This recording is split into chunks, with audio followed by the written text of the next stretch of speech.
नमस्कार दोस्तों। 2026 के भीषण ईरान युद्ध के बारे में रोज हमने बहुत सारी चीजें पढ़ी, समझी, देखी और अभी भी देख रहे हैं, समझ रहे हैं।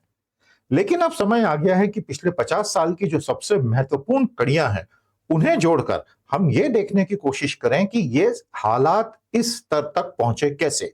It is time for us to take a very quick recap of 50 years of की डेवलपमेंट्स टू अंडरस्टैंड कि 2026 का ये भीषण युद्ध क्यों हुआ और ये किस दिशा में आगे जाएगा। प्यारे दोस्तों, global affairs by Sandeep Manudhane series में आपका हार्दिक स्वागत है। सत्यमेव जयते नान्यतम, सत्य की ही जीत होती है, असत्य की कभी नहीं। आइए आज का काम शुरू करते हैं। मेरे साथ अंत तक बने रहिएगा। आज एक बेहद शानदार कहानी एकदम संक्षेप में, शॉर्ट में, ब्यूटीफुल तरीके से आपके सामने पेश होने जा रही है। Let's begin.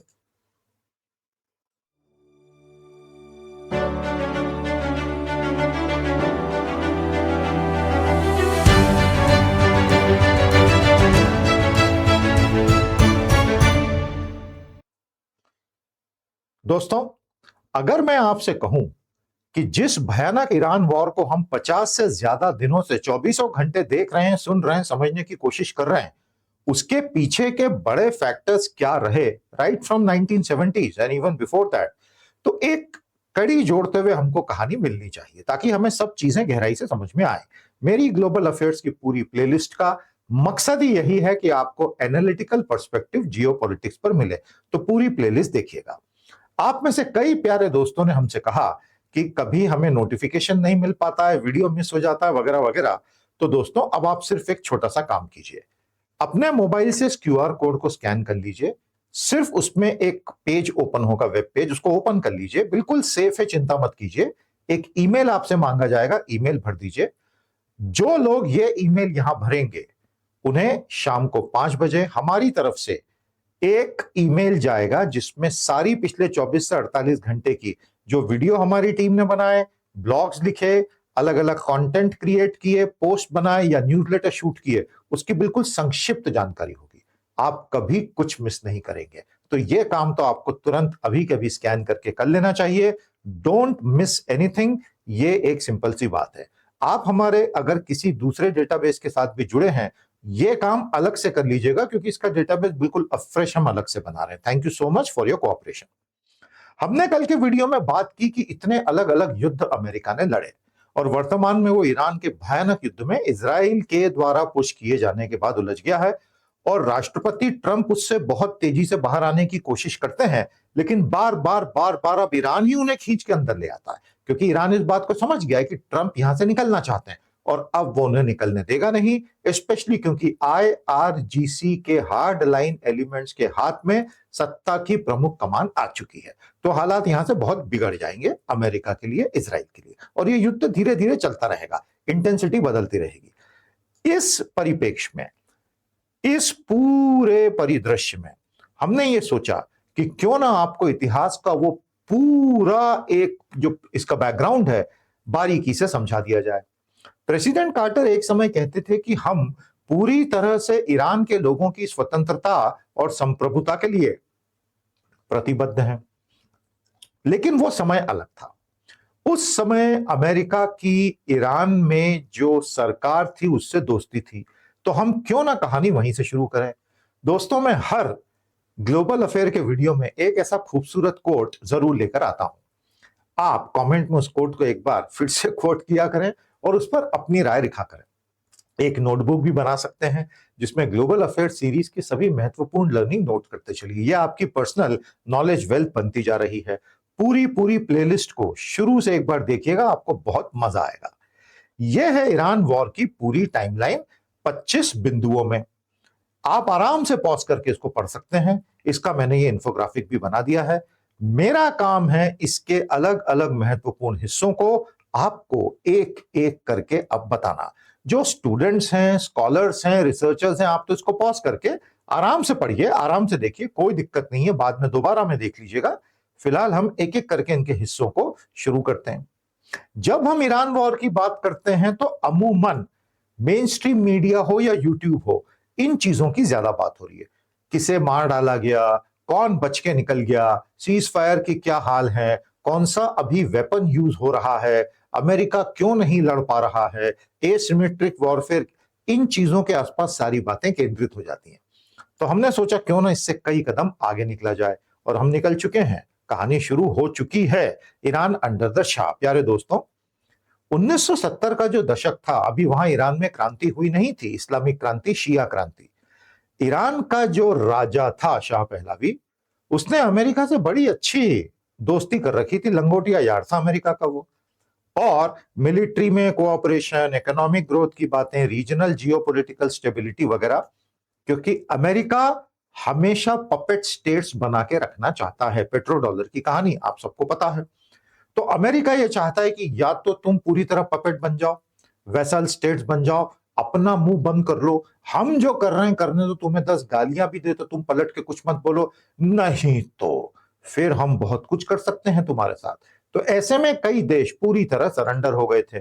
ये उनमें से एक था राजा पहलवी के अंडर। इन्हीं की संतानें आज अमेरिका में बैठ के भड़काती रहती हैं ईरानियों को कि उठो, क्रांति कर दो, उखाड़ फेंको, हम तो तैयार हैं, आगे फिर से राजा बनेंगे वगैरह। खैर वो स्वप्न अब ध्वस्त हो चुके हैं। Iran under the Shah. तो जब तक शाह रहा, अमेरिका की चांदी रही, क्योंकि ईरान के तेल पर किसी तरह का अमेरिका को लेने में कोई दिक्कत नहीं थी। अब कहानी एकदम से बदलती है और क्रांति हो जाती है।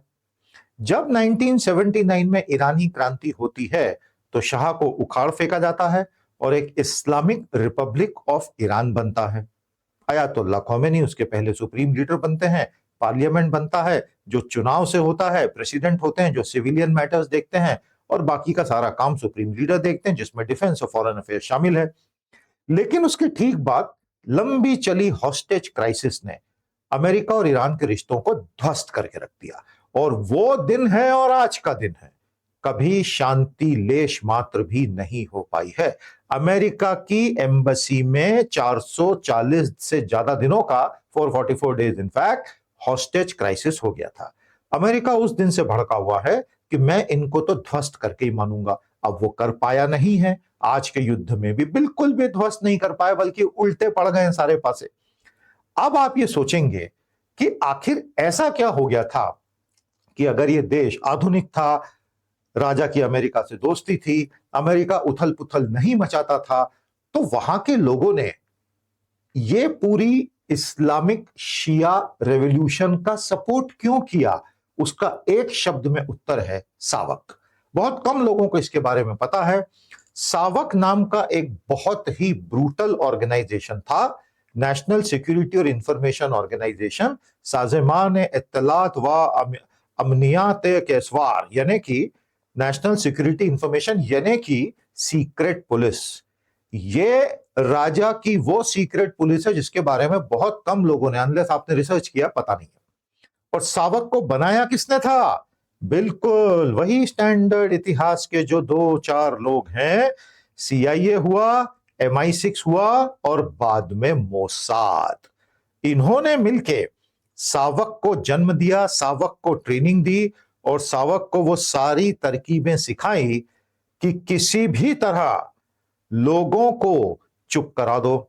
हमें किसी भी तरह का फ्री स्पीच नहीं चाहिए, डिसेंट नहीं चाहिए, राजा की आलोचना नहीं होनी चाहिए, और जो ऐसा करे उसे पकड़ के ले जाओ और पीटो, नेल पुलिंग कर दो, बिजली के झटके दे दो, जला दो। और इस तरह से ये 24 घंटे का सावक का काम था। इतना गुस्सा भर गया था ईरानियों में इसके प्रति कि जब वो चिंगारी आई इस्लामिक क्रांति की तो सब उस पे कूद पड़े। ऐसे ही पाप का घड़ा एक ना एक दिन तो भरता ही है। अब आगे बढ़ते हैं, ईरान इराक का युद्ध हो जाता है। कोल्ड वॉर के दौरान जब ईरान एक शिया देश बनता है तो अमेरिका, सोवियत संघ, सब लोग परेशान हो जाते हैं। उन्हें लगता है कि इस तरह से ये नया देश बनना बहुत खतरनाक हो सकता है, तो वो सारे इराक को पीछे से सपोर्ट करते हैं और 8 साल युद्ध चलता है, जिसने ईरान के मन में पश्चिम के लिए भयानक जहर भर दिया। क्योंकि पश्चिम के हथियार इराक के थ्रू, सद्दाम हुसैन के थ्रू आते थे, और 8 साल सद्दाम हुसैन ने ईरान को हराने की कोशिश की, ये सोच के कि नया नया कमजोर देश टूट जाएगा। ठीक उल्टा हो गया। और ईरान और सॉलिडिफाई होकर निकला। इस पर मेरा एक पूरा वीडियो है, ईरान इराक युद्ध जिसने आधुनिक ईरान को गढ़ा। इसी प्लेलिस्ट में उसको पूरा देखिए, आपको कहानी बहुत अच्छे से समझ में आएगी। तो यहां से ईरान की कहानी बदली और पैरेलल में हिजबुल्लाह लेबनान में तेजी से फैलने लगा। और फिर दुनिया को पता चला कि इस पूरे क्षेत्र में ईरान अपने प्रॉक्सीज को, यानी अपने ही साथियों को, हमास हो, हिजबुल्लाह हो, हुती हो, काफी मदद करके एक लॉन्ग टर्म गेम बनाने की कोशिश कर रहा है। साथियों, अगर आपको हमारे वीडियो अच्छे लगते हैं तो हमें सपोर्ट करें, चैनल को सब्सक्राइब कर लें, बहुत बहुत शुक्रिया। और हर वीडियो पे कमेंट जरूर किया करें, उससे बहुत फायदा होता है। लाइक और शेयर करें और नोटिफिकेशन बेल को जरूर ऑन रखें। अगर आप बहुत सीरियस पढ़ने वाले हैं, क्यूरियस माइंड के हैं, तो हमारा ज्वाइन ऑप्शन आपके लिए बना है। नीचे ज्वाइन का बटन है, उसको दबाइए। 5 मेंबरशिप के लेवल ओपन होंगे, उसमें से कोई ना कोई आपको जरूर अच्छा लगेगा। आइए हमारे साथ जुड़िए। बहुत बहुत शुक्रिया। फिर आती है ईरान की न्यूक्लियर स्टोरी। जब यह सब चल रहा था तो ईरान को यह बिल्कुल स्पष्ट समझ में आ गया था कि अगर मुझे एक देश के रूप में जिंदा रहना है तो पश्चिम से अगर मुझे बच के रहना है, क्योंकि इजराइल की धमकी तो हमेशा रहती थी। इजराइल हमेशा बोलता था कि ईरान मुझे खत्म करेगा, उससे पहले मैं उसे खत्म कर दूंगा। और ग्रेटर इजराइल का प्लान तो है ही। तो ईरान ने चोरी छुपे अपना पूरा न्यूक्लियर प्रोग्राम शुरू कर दिया। लंबे समय तक ये कहानी बाहर ही नहीं आई। और जिस तरह के उन्होंने अंडरग्राउंड फैसिलिटीज तभी से बनानी शुरू कर दी थी, दुनिया में बहुत कम देश हैं जिन्हें इस तरह के बड़े बड़े ग्रेनाइट रिच पहाड़ों का आशीर्वाद मिला हुआ है। तो ईरान उसके नीचे चला गया, क्योंकि वहां कोई पहुंच ही नहीं सकता है। इस बार के 50 दिन के युद्ध में 2026 में कितने भी बम गिरा लीजिए, वो नीचे उनकी बैलिस्टिक मिसाइलें, क्रूज मिसाइलें, ड्रोन और न्यूक्लियर फैसिलिटीज लगभग 100% सुरक्षित बैठी हुई हैं। यहीं जाकर डोनाल्ड ट्रंप अपने कदम फाइनली पीछे खींचना चाहते हैं, और अब ईरान खींचने नहीं दे रहा है। ईरान का न्यूक्लियर प्रोग्राम 2002 में एक्सपोज हुआ। तो फिर वही होता है जो हमेशा होता है, इंटरनेशनल एटॉमिक एनर्जी एजेंसी के इंस्पेक्टर का आना, सैंक्शंस का लगना। और अमेरिका के सैंक्शंस जब लगे तो ईरान का डॉलर में किसी भी तरह का ट्रेड कर पाना असंभव हो गया। और धीरे धीरे रजीम और हार्ड होती चली गई। और उसने ये बिल्कुल एक तरह से शपथ ले ली कि अब तो झुकना ही नहीं है, और अब तो कुछ भी हो जाए एनरिचमेंट करते ही जाना है, करते ही जाना है, करते ही जाना। और वो हुआ भी। और जब ये सब चल रहा था, ईरान शांति से नहीं बैठा था। ईरान उस पूरे मिडिल ईस्ट क्षेत्र में, हमास हो या अंसार अल्लाह हो, हुती हो या हिजबुल्लाह हो या दूसरे मिलिशिया हो, इन्हें बहुत ही स्ट्रक्चर्ड तरीके से मदद दे रहा था और आगे लेके जा रहा था। और यह करने के पीछे जिस मिलिट्री स्ट्रेटेजिस्ट का दिमाग लगा था, सुलेमानी, उसे अमेरिका ने, इजराइल ने मिलकर ड्रोन से बाद में उड़ा दिया था। और उसका परिणाम फिर आने वाले समय के भीषण युद्धों के रूप में हमने देखा। तो ईरान अपनी रीजनल स्ट्रेंथ बनाते जा रहा था। रीजनल प्रॉक्सीज और फुटप्रिंट कहते हैं। जैसे अमेरिका ने दुनिया भर में 700 से ज्यादा मिलिट्री बेसेस बना रखे हैं, क्योंकि वो हेजेमॉन है, डॉलर रिजर्व करेंसी है। ईरान ने इस पूरे क्षेत्र में अपने बेसेस बना रखे हैं। अब क्योंकि ग्लोबल मीडिया पे कंट्रोल अमेरिका का है, तो अमेरिका हीरो है, ईरान विलन है, ये सारे आतंकवादी हैं, और अमेरिका दुनिया का प्रोटेक्टर है। The Epstein class ruling America is the protector of humanity. अब तो ये बोला जा सकता है खुल के, क्योंकि सारी बातें पब्लिक डोमेन में आ चुकी है। तो ईरान इस पूरे क्षेत्र में फैलता चला गया। इसमें काफी सारी जानकारी आपके लिए मैंने रखी है। लेकिन ओबामा को ये बातें समझ में आ गई थी, और ओबामा जानते थे कि अगर अभी हम शांति का कोई रास्ता निकाल लेते हैं तो लॉन्ग रन में अमेरिका का, वेस्ट का बहुत फायदा होगा, नहीं तो ईरान बहुत मजबूत होता चला जाएगा। इसीलिए ओबामा ने joint comprehensive plan of action नाम की 2015 की डील यूरोपियन यूनियन के बड़े देशों के साथ मिलकर करवा दी। और सबको बहुत आश्चर्य हुआ, हमें भी उस वक्त बहुत आश्चर्य हुआ था जब ये सब खबरें चल रही थी। रोजाना ही वो पढ़ाने का काम होता था 2015 में, आज से 11 साल पहले, कि आखिर ईरान मान कैसे गया। लेकिन वो माना। और IAEA के जो इंटरनेशनल एटॉमिक एनर्जी इंस्पेक्टर्स हैं, वो सब जगह गए, उन्होंने देखा, रिपोर्टें दी, ईरान कोऑपरेट करता रहा। लेकिन जब डोनाल्ड ट्रंप आए, I don't believe in the JCPOA. It's a horrible deal. They have scammed America. Obama, he scammed us. I'm not going to allow. उन्होंने आते ही JCPOA को स्क्रैप कर दिया। दोस्तों, आपको सेशंस अच्छे लगते हैं तो कमेंट जरूर किया कि हमारे लिए बहुत जरूरी है। बहुत अच्छा लगता है आपके कमेंट्स पढ़ के। आपका एनालिसिस भी क्या है, आपकी राय क्या है, और सेशंस के सजेशंस क्या है, सब लिखते चलो भैया, स्वागत है। तो अमेरिका को उससे 2018 में उन्होंने खींच के बाहर निकाला, नए नए सैंक्शंस और लगा दिए, जिससे ईरान को यह समझ में आ गया कि किसी भी हालत में अमेरिका से अब हमें कोई उम्मीद रखनी ही नहीं चाहिए। और जानकारों को तभी समझ में आ गया था कि ये एक पटकथा लिखी जा चुकी थी आगे चलकर एक बहुत बड़े युद्ध की, और वही अभी हो रहा है जिसे हम रोजाना देख रहे हैं, भुगत रहे हैं। वैसे एक बात बता दूं, इस युद्ध के परिणामों को अभी हमने भुगतना शुरू भी नहीं किया है। फ्यूल, केमिकल्स, फर्टिलाइजर्स, फूड, इन पर होने वाला असर मई, जून, जुलाई, अगस्त, सितंबर में हमें पूरी पूरी मात्रा में देखने को मिलेगा। भगवान न करे ऐसा हो, खुदा ना खास्ता ऐसा हो, लेकिन होने यही जा रहा है, क्योंकि सप्लाई चेन ढीली हो गई है, टूट गई है। भारत ने कल ही यूरिया डबल रेट पर इंटरनेशनल मार्केट से खरीद के स्टॉक पाइलिंग शुरू की है। कोई देश ऐसा क्यों करता है? क्योंकि उसे डर है कि ये 3-4 गुना ना बढ़ जाए, तब हम क्या करेंगे। और हमारा सीजन आ चुका है बुआई का। तो दोस्तों, हम एक बहुत डेंजरस टेरिटरी में घुस चुके हैं, पूरी ग्लोबल इकोनॉमी, सिर्फ भारत नहीं, पूरी ग्लोबल इकोनॉमी पर, क्योंकि हम एनर्जी डिपेंडेंट हैं, तो हम विशेष तौर पर भेद्य हैं। तो प्यारे दोस्तों, ये थी जेसीपीओ की कहानी। उसके बाद जैसे ही सोलेमानी को 2020 में मारा गया, बगदाद इंटरनेशनल एयरपोर्ट के बाहर ड्रोन स्ट्राइक में कासेम सोलेमानी को, यह बहुत बड़ी घटना थी। और ईरान ने तभी शपथ ले ली थी कि इसका तो बिल्कुल आर पार इंतजाम फाइनली करना ही पड़ेगा। और 2023 के 7 अक्टूबर के हमास के अटैक ने ईरान को, इजराइल को वो मौका दिया जिससे अब वो चारों तरफ ईरान के प्रॉक्सीज पर हमला करना शुरू कर सकता था। इस चीज को आपने, हमने सबने पहले दिन से देखा है, समझा है। इसके ऊपर बहुत सारी कॉन्स्पिरेसी थ्योरीज भी हैं। फिलहाल हम इवेंट्स पे बात करते हैं। तो इस तरह से हमास ने 7 अक्टूबर 2023 को एक ऐसा पंडोरास बॉक्स खोला जिसका अंत परिणाम यही होना था जो अभी हो रहा, और वो हो रहा है। हालांकि इजराइल ने जो सोचा था, ईरान उससे कई गुना ज्यादा रेजिलिएंट निकला। ये ईरान के मोसाद की, इजराइल के मोसाद की बहुत बड़ी फेलियर रही।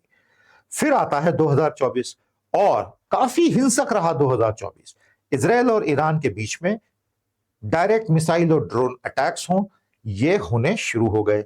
इसके पहले ईरान और इजराइल के बीच में कभी भी सीधा युद्ध नहीं हुआ था, और दुनिया ये मान के चलती थी कि ये सीधे तो कभी लड़ेंगे ही नहीं। लेकिन अब सारी बंदिशें टूटने लगी, और 2024 खत्म होते होते ये साफ था कि 25 में ही बड़ा युद्ध हो जाएगा। लेकिन तब 8 से 12 दिन का युद्ध हुआ, और फिर तब ये क्लियर था कि अब फाइनल शोडाउन होगा।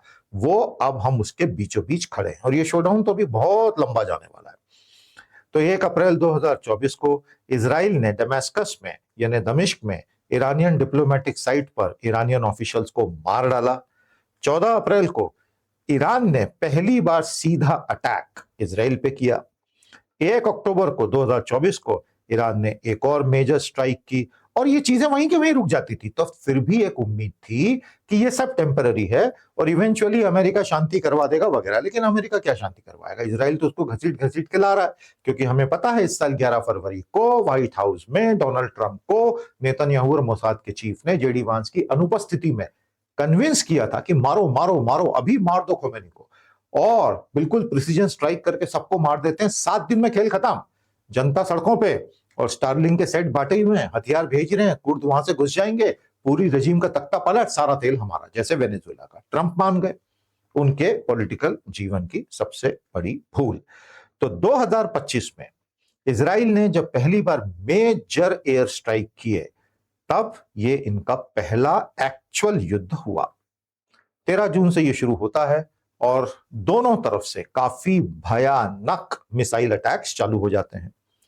फिर उसके बाद एक सीज फायर होता है जून 2025 में। लेकिन इस छोटे युद्ध ने एक बात बिल्कुल साफ कर दी थी कि अब तो बिल्कुल फाइनल युद्ध होगा। इसी समय ईरान की सड़कों पर वहां के नागरिकों ने व्यापक स्तर पे प्रोटेस्ट शुरू कर दिए, जिन्हें कुचला गया। बाद में वहां हजारों की तादाद में स्टारलिंक के सेट्स मिले, और मोसाद और इनकी ऐसी रिपोर्ट मिली कि हमने पूरी तैयारी कर ली दंगे भड़काने की, और अब देखिए ये रेजिम का तख्ता पलट होगा। लेकिन तख्ता पलट हुआ नहीं, क्योंकि रेजिम ने पूरी तरह उसको कुचल डाला। अब 2026 में finally full scale Iran Israel war हो गया, जो हम और आप इस वक्त देख रहे हैं, समझ रहे हैं, भुगत रहे हैं। 50 दिन से ये चल रहा है। ट्रंप 7 या 8 मार्च तक इसको समाप्त करने की फिराक में थे, लेकिन क्योंकि ईरान ने तय कर लिया कि अब हम लगातार तुम्हें मारेंगे और पूरे जीसीसी को खत्म कर देंगे, जहां अमेरिका के बेसेस हैं, जो अमेरिका की ताकत है, जहां से हमें मारा जाता है, और खासतौर पे यूएई जैसे देश जो लगातार अमेरिका को बोल रहे हैं कि कीप हिटिंग, तो फिर ईरान ने जीसीसी को भारी डैमेज किया, लेकिन सिर्फ ऐसे इंस्टॉलेशंस पे जो लेजिटिमेट मिलिट्री टारगेट थे, न स्कूलों पे न अस्पतालों पे। लेकिन ईरान के सैकड़ों स्कूल और अस्पताल पूरी तरह नेस्तो नाबूद किए जा चुके हैं। पहले ही दिन 28 फरवरी को 150 से 200 बच्चियों को, इनोसेंट बच्चियों को गर्ल्स स्कूल में इजराइल और अमेरिका ने मार डाला। वहीं से हाई मॉरल ग्राउंड उनका 1 सेकंड में समाप्त हो गया था। ये गलती नहीं करनी चाहिए थी। तो ये सब हम अभी देख रहे हैं, भुगत रहे हैं, आप सब रोज मीडिया में इसको पढ़ ही रहे हैं, तो मैं उसमें इस वीडियो में नहीं जाऊंगा। तो जो जो लोग इसमें मारे गए उनकी सूची आपके सामने है। काफी सारे बड़े लीडरशिप के लोग समाप्त हो गए, उनके शब्दों में वो शहीद हो गए, और जो अब संभाले हैं मुश्तबा खामेनेई नए सुप्रीम लीडर है। अहमद वाहिदी ये बड़ा नाम है, ये सबसे बड़े पावर सेंटर बन गए आईआरजीसी के, और ये हार्डलाइनर हैं, गालिबाफ हैं, अराक्ची हैं, पेजेशकिया हैं। इनके हाथ में अब कमान है। एक्चुअली कमान अब आईआरजीसी के हार्डलाइनर्स के हाथ में जा चुकी है, जो किसी के लिए भी अच्छी खबर शायद नहीं मानी जाएगी, क्योंकि अब सीज फायर और बीच का रास्ता निकलना उतना ही कठिन होता जा रहा है। इसकी सीधी सीधी कीमत भारत जैसे देशों को चुकानी ही होगी, चाइना को भी चुकानी होगी। वैसे दोनों तरफ से खेल चल रहा है। अमेरिका ये सोच के खुश है कि ये जितनी गड़बड़ होगी, डिसऑर्डर बढ़ेगा, चाइना को नुकसान है, और रूस और चीन ये सोच के बहुत खुश है कि इसमें America was force to bear its hand, और हम पढ़ पा रहे हैं कि अमेरिका की ताकत क्या है। वो सारी इंटेलिजेंस रियल बैटलफील्ड में हमें मिल रही है जो कभी मिल ही नहीं सकती थी। तो वो दोनों अमेरिका को धीरे धीरे इसमें डूबता हुआ देख रहे हैं, पूरा आनंद उठा रहे हैं। तो ईरान एक तरह से उनके लिए काम कर रहा है, क्योंकि उसको मदद भी बहुत मिल रही है। लेकिन प्राइमरी ड्राइवर ईरान के लिए सेल्फ रिस्पेक्ट है कि इनके सामने तो अब झुकना ही नहीं है, चाहे जो भी हो जाए, क्योंकि इससे जो फाइनली एक बेनिफिट या इनाम मिलने वाला है ईरान को जियोपॉलिटिकल, वो इतना बड़ा है, क्योंकि वो एक पावर सेंटर बन जाएगा मध्य पूर्व का, जो वो अभी तक नहीं है। उसे वो अब किसी भी कीमत पे छोड़ने को तैयार नहीं है। दोस्तों, इसको स्कैन कर लीजिएगा, अपना ईमेल शेयर कर लीजिए, बिल्कुल सेफ लिंक है, घबराइएगा मत। और आपको हम रोज शाम को 5 बजे के आसपास पिछले 24-48 घंटों के प्रमुख कंटेंट की लिस्ट भेज देंगे, ताकि आपसे कुछ भी मिस नहीं हो। बहुत बहुत धन्यवाद। तो कैसा लगा आज का सेशन आपको, कमेंट करके जरूर बताएं। चैनल को सब्सक्राइब करें, लाइक करें, और ज्वाइन का बटन दबाकर एक बार देखें कि आपको कुछ अच्छा लगता है। कि आप मुझे इजाजत दीजिए, बहुत जल्द फिर मिलेंगे। नमस्ते, जय हिंद।